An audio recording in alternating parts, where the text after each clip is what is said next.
السلام علیکم۔ برائے مہربانی چینل کو لازمی سبسکرائب کیجیے گا۔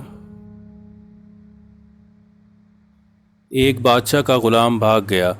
کچھ لوگوں نے اس کا تعاقب کیا اور گرفتار کر کے بادشاہ کے سامنے پیش کیا۔ وزیر کو اس غلام سے دشمنی تھی۔ اس نے بادشاہ کو مشورہ دیا کہ اس کو قتل کر دیا جائے۔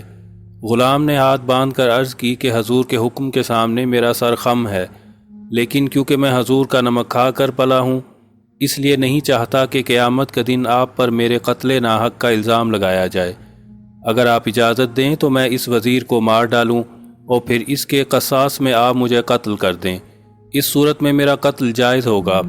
بادشاہ یہ سن کر ہنس پڑا اور وزیر سے کہا، اب تیری کیا رائے ہے؟ وزیر نے کہا، جہاں پناہ میری رائے میں یہ مناسب ہے کہ خدا کے لیے آپ اپنے پدر بزرگوار کی قبر کے صدقے میں اس کو آزاد کر دیجئے، تاکہ یہ مجھے کسی بلا اور مصیبت میں نہ پھنسا دے۔ جب تو کسی دشمن پر تیر چلائے تو یہ جان لے کہ تو بھی اس کے نشانے پر ہے۔